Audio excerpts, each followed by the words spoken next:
Update. I'm 28 female, lost weight, and now I want to divorce my husband, 29 male. Original post. We've been married for 5 years and together for 7 years. We also have a 3-year-old kid.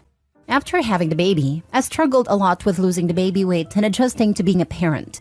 I also had a baby blues at first, which was tough. I wasn't really focused on my appearance, and instead I was trying to figure out our new routine and way of life. But then, my husband started making these little comments about my body and how I should start working out and wearing makeup again. It made me feel really awful, and I worried that he might start looking elsewhere because we weren't being intimate anymore. He even suggested hiring a nanny so I could have more time for myself. But I wanted to be there for our baby full-time, so I turned down the offer. That made him angry, and he started acting cold towards me. Months went by without any hugs, kisses, romance, or any kind of affection. My self-esteem hit rock bottom. Every time I looked in the mirror, all I saw were the flaws that my husband pointed out. By this point, our son was already 2 years old, and I desperately wanted to win my husband back. I thought that if I got in shape again, he would show me love and affection and our marriage would be saved. I craved his attention so much, and it hurt to see how much things has changed. But you can't force someone to be affectionate. I took matters into my own hands and hired some help. With more free time, I started going to the gym, taking swimming classes, which are amazing for your back by the way, getting my hair and lashes done regularly, and eating healthier. And guess what? I've lost a ton of weight, and I feel amazing. Suddenly, my husband started touching me, kissing me, buying me flowers, and treating me like the complete opposite of how he treated me before. You'd think that would make me feel better, but for some reason, it made me feel worse. All I could think about were the hurtful things he said to me when I was at my lowest, and how cold he was towards me. I get that you can't force attraction, but why couldn't he just hug me or give me a kiss on the cheek, even when I was overweight? Why couldn't he love me as a human being and the mother of his child? When my self-esteem came back, I got really angry at myself for putting up with his behavior for so long. A few days ago, I told him I wanted a divorce because I don't think I could move past how badly he treated me. He apologized and promised to change and prove that he can be better. But honestly, I'm not sure if I can trust him again. What if I gain weight again or have to deal with health issues? Will he treat me like garbage again? I've talked to some friends and family about the whole situation, and some say I should give him another chance while others say I should leave him. So I'm turning to Reddit for some advice. Am I justified in being upset over this? Do you think it's possible for my husband to change his behavior for a long term? Or is a divorce the right move here? Now for the top advice before reading the update. Yes, you're justified. I've had huge weight swings in my marriage, and my husband never treated me like crap when I was heavier. Based on what is he going to change? Saying you will is meaningless. Frankly, I wouldn't want to be with someone who treated strangers like that, let alone me. How will he treat your kid if they are overweight? I've been both my lowest weight and my highest weight in my current relationship, and how I look has never had an impact on how my husband treated me. When I was 140 pounds, he told me I was sexy and couldn't keep his hands off me. And when I was 220 pounds, he told me I was sexy and couldn't keep his hands off me. 100% justified. OP's husband has shown that he cannot, and will not, hold up his end of for better and for worse through sickness and in health. What happens if she gets cancer, loses a limb, or when she inevitably ages and starts sagging? Boot him to the curb. Gosh, I'm so sorry. This is truly awful. I'm a year older than you. I'm almost 30, and I'm telling you that there's so much more out there for you. My daughter is 6 now, and when I left her father, I thought my life was over. He used to complain about everything. How I dressed, the music I listened to, the TV shows I watched. I realized after my daughter was born, I would never want her to deal with the treatment I was accepting for myself.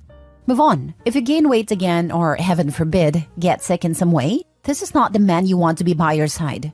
Those men are out there, and you are so young. You can find someone who will love you with no strings attached. Now for the update. Thanks a lot for all the advice you gave me after my last post.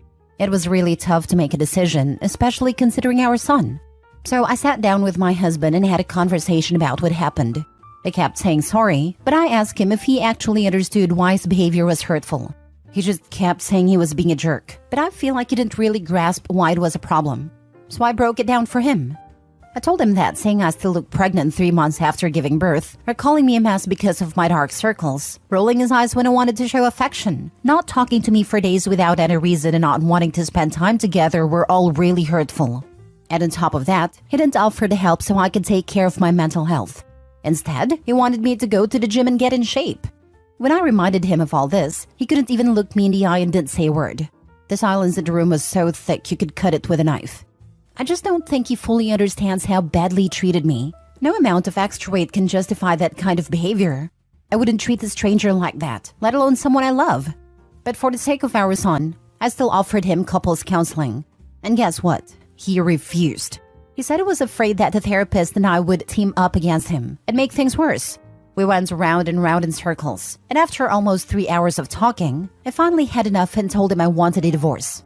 He tried to convince me that he could prove he can change, but when I asked him how, he just said I had to have faith in him and see it for myself down the line. That's just not good enough for me. I told him I was taking our son to my mom's place for the weekend and that we would discuss everything before finalizing the divorce on Monday. He said okay and we left. But now he won't stop blowing up my phone, begging for a second chance, and telling me how much he loves me and how he made a mistake. It's really disheartening to see how much he changed after we had our son. All I ever wanted from him was love, loyalty, and respect. But he didn't give me any of that in the past few years. I still wanted to give him a chance, but he doesn't want to put in the work to make things better. If it comes to that, I'll be able to raise our son on my own as I'm financially independent and secure. I also have a lot of help, so it'll be okay. I still want him to be a part of our son's life and be the best dad he can be. But I can't be with someone who doesn't love or respect me. I wanted to thank you again for all your support and the advice you gave me. I thought my husband was the person I would grow old with, but the universe has other plans for me. It will be really hard to let him go, but I'm hoping it's for the better. His refusal to attend counseling proves he is more interested in protecting his ego than mending the relationship. Best of luck. You deserve a partner that can show you respect and affection. I have a feeling he only wants her back, because getting divorced is also a bruise to his ego and how he would look to his peers. And yet, he hasn't even listed a single way he would change. This exactly. After I split up with my ex-husband, I begged for a year to get back together. When I finally asked what would be different if we got back together, he looked puzzled and said, "Well, nothing, but you've got to take me back, because you're my wife." Needless to say, I declined. It's always confusing for me when someone refuses therapy but in the same breath says they don't want to lose you. It just shows they will still always put themselves first. Agreed. After reading that, I was thinking, okay, this is a shot to own up to his mistakes and try to fix things with this relationship. But nope, doesn't seem like he's up for that. It seems like he knows he messed up big time, assuming his wife and therapist would team up against him. It also shows he's not putting in much effort to understand why he messed up and make things right. So the OP going for a divorce was probably the right move.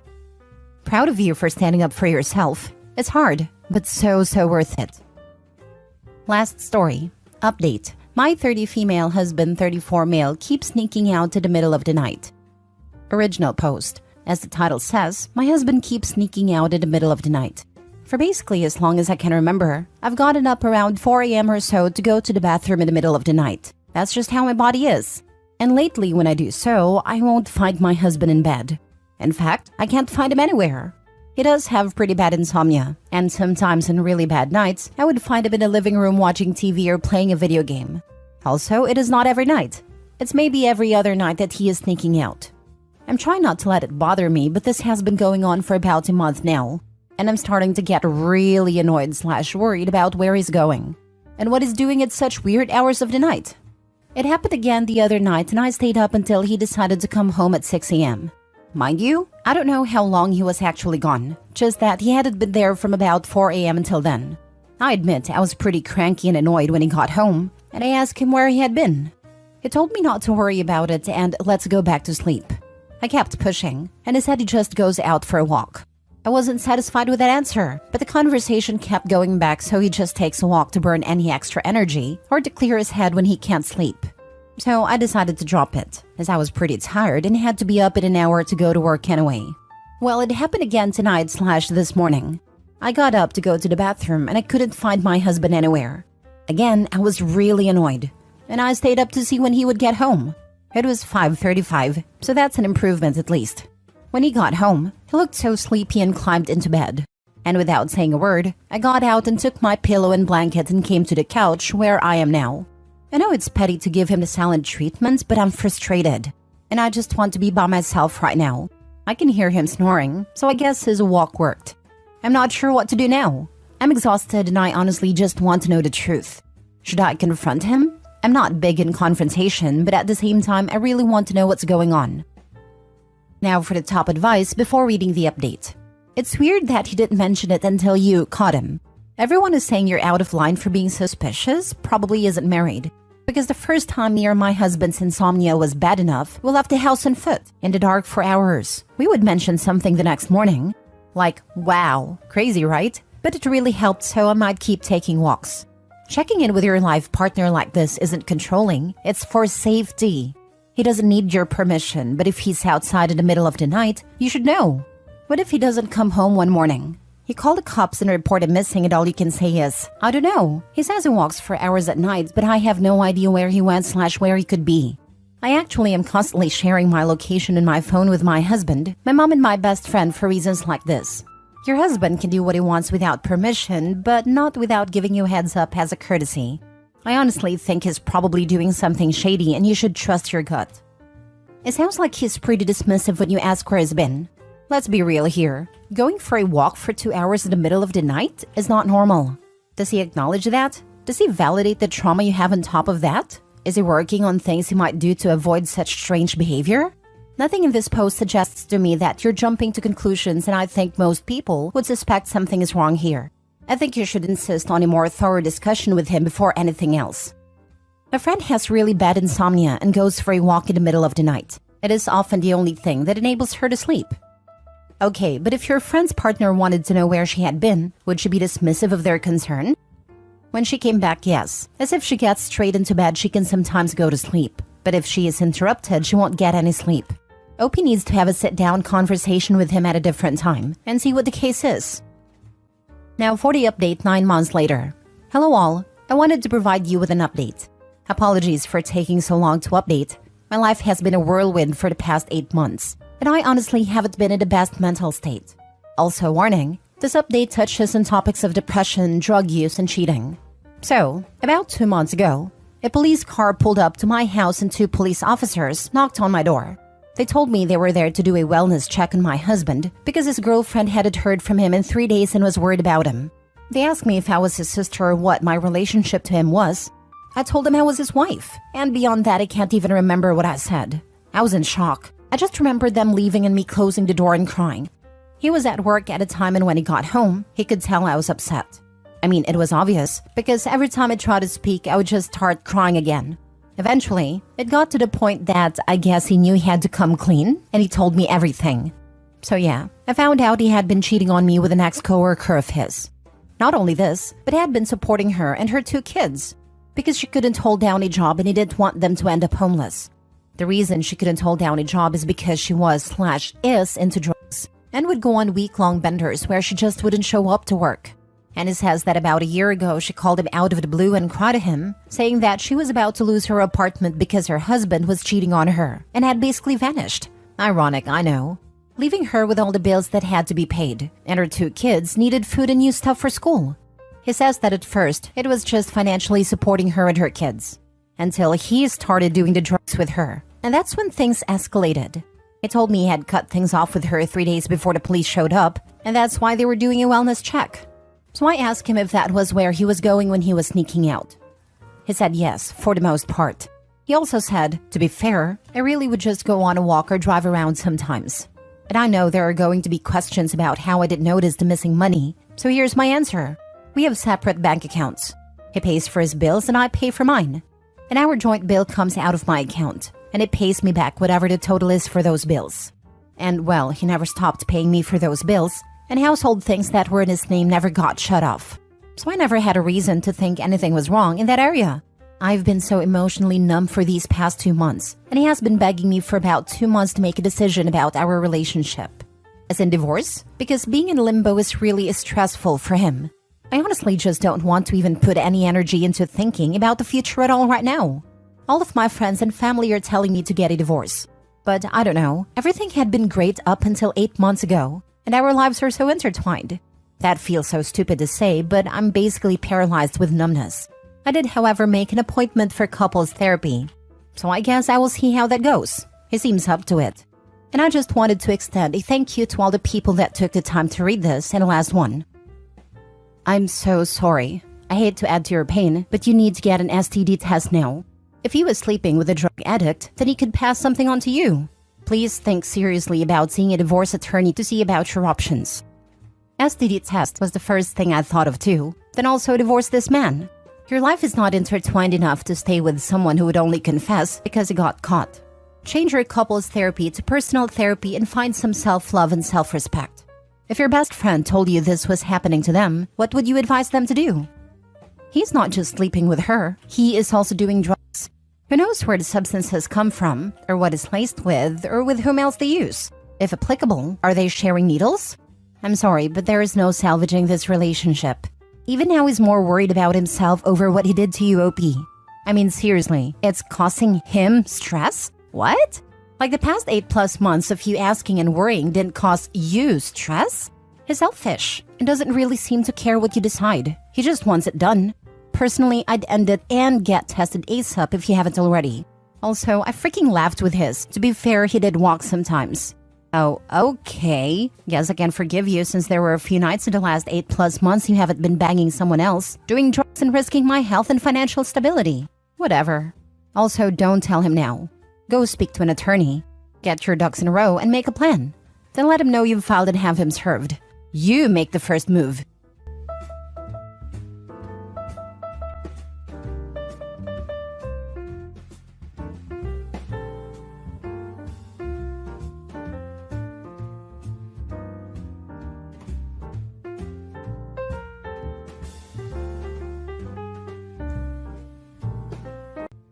Am I the a-hole for telling my husband's parents that they have a 5-year-old grandchild? A couple months ago, I found out my husband of 10 years has a 5-year-old daughter that he has been an active part of raising. No infidelity occurred, but he kept this hidden from me and it is still a huge betrayal. He also kept this hidden from his parents. I've always had a great relationship with my in-laws. Over the last 14 years, they have truly become my family. My own parents passed away when I was a teenager. They have taken me in as their adopted daughter. My husband's stepdad even walked me down the aisle at our wedding. My husband never told his parents about this child because he didn't want me to find out. When I found out about everything, I asked if they even knew. And my husband assured me they did not. He also begged me to not tell them. I told him I would not, but told him that he would have to do so himself. He did not. And this past Friday, the stress and anger all caught up to me. I'm not proud of it, but I got way too drunk. And I called his mom and told her everything. Now my husband's entire family's angry with him. His mom is devastated. She loves babies and toddlers. She always wanted more herself, or to one day have grandkids, and now she feels she missed out. And when he went over to try and talk to her yesterday, his stepdad came out and told my husband he wasn't welcome on his property. My husband has some mental health and neurodivergence issues, and my actions this weekend have caused some pretty bad anxiety spirals, and he had to go to the inpatient psych clinic last night. My husband is really angry with me for telling them myself, and the way that I did. He said that was an a-hole move. Now that I'm sitting alone in the house, I am starting to think that he might be right about that. Am I the a-hole for telling my husband's mom about a secret baby? Edit. I wasn't going to go into this because it really isn't relevant to the situation that I'm asking if I'm the a-hole over. But to ease all the inquiring minds, 6 years ago, my husband was approached by an old friend and her wife asking him to be a sperm donor. My husband and I talked about it, and I told him I was not comfortable with it, and he said he wouldn't go through with it. Supposedly, the friend pressured him, and he did it. This is what he said, so I don't know if it is true. I'm just relaying it as he told me. Friend's wife unexpectedly and sadly passed away, and the husband started co-parenting with his friend around this time. Friend has also lied to me and said they found a different donor. My husband is an active parent to this child now. She calls him daddy, and we are missing at least $25,000 from our family's finances that has gone towards this kid's care. He even lied to me that he was going to a friend's bachelor party, but instead went to Disney with his child and her mother. This is not just a case of him being a sperm donor. Now for the top comments before reading the mini update. Even if he didn't cheat on you physically, he knowingly created a child outside of his marriage, actively raised it, and kept it a secret from you and his family. This was wrong, and he knows it's wrong. Not the a-hole. Looks like he missed the memo on honesty being the best policy in relationships. Absolutely, with a caveat of, does this outfit make me look fat? Which is never a good question to answer honestly. On a more serious note, I cannot believe how much betrayal was involved from both the husband and his friend. Financially, physically, and emotionally. I have no sympathy for his supposed breakdown. I hope Opie gets out soon, finds peace, and keeps the in-laws in the divorce. He has a kid with someone who isn't his wife and he didn't tell you. No matter how it happened, that's a pretty huge secret. He's the a-hole. Not only that, but he lied about a trip to Disneyland, that he went with a child and her mother on, and said he went camping. I'm stunned at all the YTA votes. What the heck were you supposed to do? This is a huge betrayal. I would have definitely told his mom. She deserves to know. He's been keeping a secret this long. When would he actually tell her? I'm so sorry this happened to you. Not the a-hole. I'm so shocked by these votes. She even gave him a chance to tell them, and he did not. He is the a-hole here, and the friend for doing it knowing the wife was against it. Edit/mini update. Yes, my marriage is over due to this. I am absolutely 100% divorcing and have consulted an attorney. Unfortunately, my brother-in-law is terminally ill, and I'm helping to financially support my sister and nibblings while they are dealing with all that. So the divorce has a pin until 2024 at the earliest. I'm probably the a-hole here for the way I spill the beans, but I am not going to beat myself up about it at all. I'm going to get some me time while my husband is in inpatient care. Next story. Am I the a-hole for leaving my fiancé's family dinner after being introduced as his girlfriend? For a little context, I, female 26, and my fiancé, male 32, have been engaged for a year and a half. He was born in Spain, and his family still lives there, and at the time of our relationship of about 4 years, have not visited the States since. I have never been introduced to his family, not even on a FaceTime call, which I always wished changed, but he wanted to make meeting them special. My family have met my fiancé many times, and they all love him. We are also Dominican, so the language barrier with his family wouldn't matter. In February, my fiancé's family planned to visit for about 2 months since it's been so long. I live in my own place, so they'd be staying with my fiancé only. His mom, dad, sister, and brother-in-law all came, and they planned a dinner party with me and some of my fiancé's friends and co-workers, so more like a welcome party. I was beyond excited to meet them and finally announced our engagement.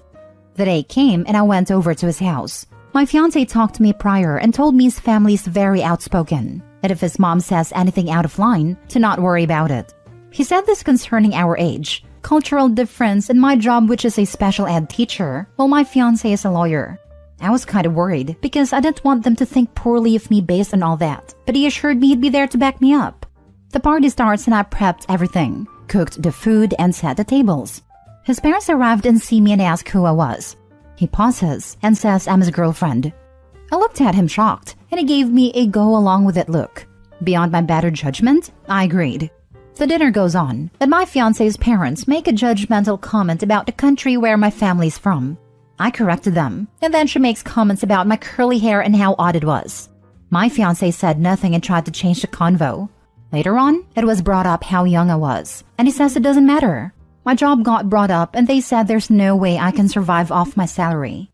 During the dinner, I completely forgot I had my ring on, and his mom spotted it and says, "That's not an engagement ring, is it?" My fiancé gives me an angry look like I was supposed to know I was playing girlfriend tonight, and says it's my grandma's old ring. I was fed up and said we have been engaged for a while, and is lying to you for God knows what. I leave without saying another word and get a crap ton of calls from him. He said he wanted to get his mom's approval before announcing, and I told him, then what the heck was the point of engaging in the first place? I was just too angry to just sit there and lie to save his butt. He said his mom thought that was very disrespectful and immature. She doesn't see why I couldn't wait until after and talk to him. She completely dismissed him lying to her face, but that's not my concern. I left the ring in his mailbox and haven't seen them since. He tried contacting my family, but I refused to see him though until I get a true apology and not blaming me for this. Not the a-hole. So for a dinner party at this dude's house, you were expected to do all the cooking and preparation, then pretend to be only a girlfriend, so 32-year-old dude's mommy won't get upset? Run like the wind, and do not look back at the xenophobic, ignorant family, and make this dude your ex. Not the a-hole. Your ex-fiancé is an idiot, not to mention incredibly disrespectful towards you. I'm sure culturally he felt he was supposed to get their permission before getting engaged, but he didn't, and he needed to man up before you were introduced to his family. The idiot part comes in where he didn't talk to you beforehand and get your agreement that you would pretend not to be engaged. Otherwise, of course you were going to wear your engagement ring to meet his family. I mean, they didn't even know Opie existed when they arrived. They had to ask who she was. They didn't know he was seeing anyone. They didn't know she was going to be there. After 4 years. That's so far beyond play girlfriend for a night.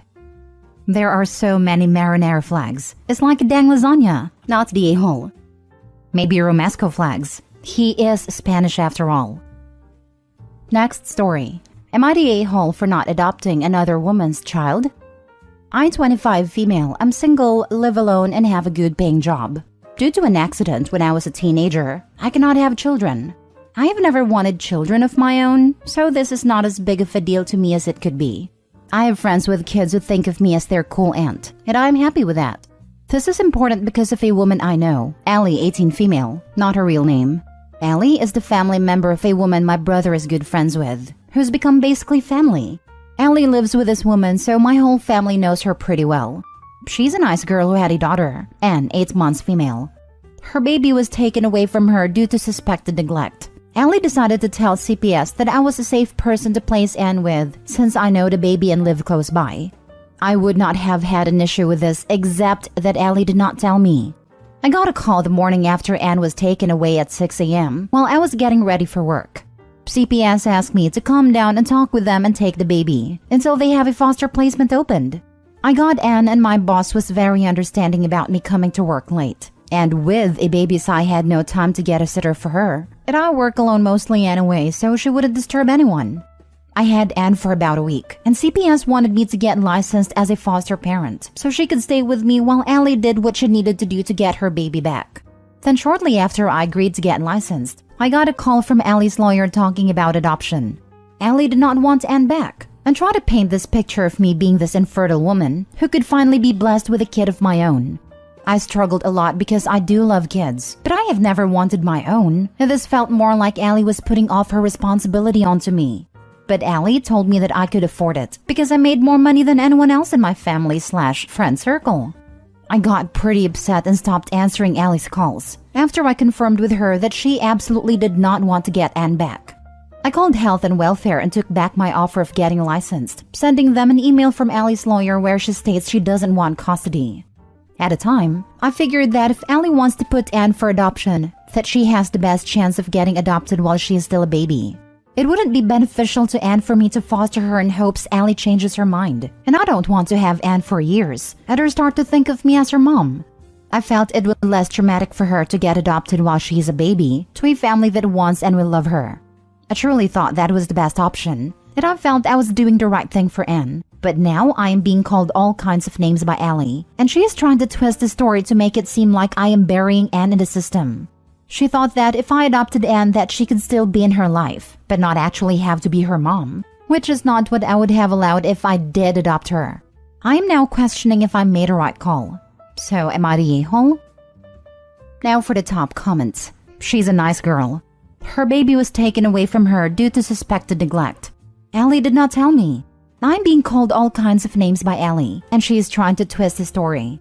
I'm confused. How on earth is the first statement here compatible with all the others and indeed the entire story? Not a-hole, except for the part where you really don't seem to see Allie very clearly. Thank you. Allow me to clarify because I can see how that's not clear. I meant that up until this point, I've always thought Allie was nice. A bit of an airhead at times, but always friendly. I am sad about this situation, and I think one day she'll really regret all this. It'll be far too late by then, though. She might regret it, but more importantly, if you adopted Anne and allowed Allie to see her, it would then make you the person that Allie would continue to give her children to, because she sure as heck would keep popping them out. Not the a-hole. Sounds like she just wants you around for all the hard work, so that she can just swoop in whenever she wants. That was my first thought. Allie only wants to be a mom when it's convenient for her. She wants someone else to do all the heavy lifting. Nope. Not the a-hole. You went above and beyond a call of duty to take a baby in for any length of time.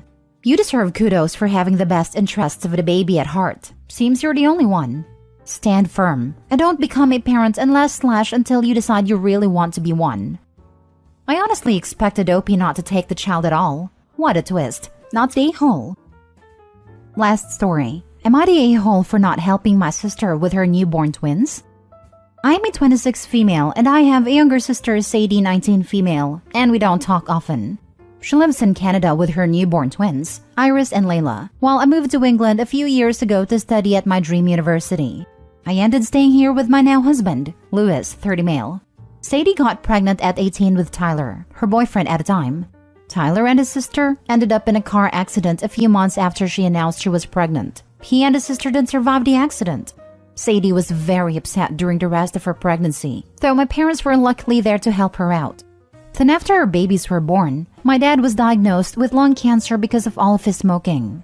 My mom had to help my dad out a lot. I didn't have as much time to help Sadie with her twins. So Sadie reached out to me a few months ago and asked if we could send her some money every month so she could hire a babysitter for her kids and help my dad. Louis and I agreed, since we are financially stable and could afford it. She was very thankful to us. But a few weeks ago, she reached out again and asked if we could move back to Canada to help with the twins. This time, Louis and I refused. I feel like it's too much. We've built a life here in England, and my husband has a demanding job here and it would take him a while to find another one in Canada. My mom has sent me a few texts begging for me to come back because they could really use the help, and now I feel kind of bad. Am I the a-hole? Some info on Tyler's family. Tyler's sister is actually his half-sister. They share a dad. His sister is over a decade older than him and has raised Tyler since he was 11. His mom died while giving birth to him, and their dad died of a terminal illness. Her sister's mom just wasn't in her life. You're not required to uproot your life to be additional parents to your sister's children. She was fine to ask. You're fine to say no. No a-holes here. She wasn't fine to ask. It's the most ridiculous request. She's a 19-year-old with newborn twins and a dead baby daddy. I doubt she's concerned with things like etiquette and boundaries right now. That is far more concerned with survival and getting the help she obviously needs. I'd cut her a little bit of slack here. Yes, knowing you're beyond your depth and asking for help regardless is a sign of maturity, but it still doesn't mean Opie has to say yes. No a-holes here. No a-holes here. I don't think your sister is an a-hole. She is scared and drowning and she asked for help. You said no and she seems to have dropped it. I am not sure if you texts begging for help makes your mom an a-hole, but she's leaning that way, especially if she doesn't drop it. People are not a-holes for asking for help. They are only a-holes if they don't respect your right to decline. And I do not think you are the a-hole for declining in this case. I agree with this. I can't help but feel deeply sorry for this grieving young 19-year-old single mom of twins, who's also nursing her parents through a lung cancer diagnosis. She really must feel like she's drowning. This isn't her asking Opie to come help with the kids, as much as come help with the entire family's crisis. Opie, if I were you, I would see if I could hire an at-home nurse or research local services that can help your sister and mom. If they belong to a church, maybe also reach out to them and ask for some help. There are things you can do from England to help alleviate the incredible burden without moving back.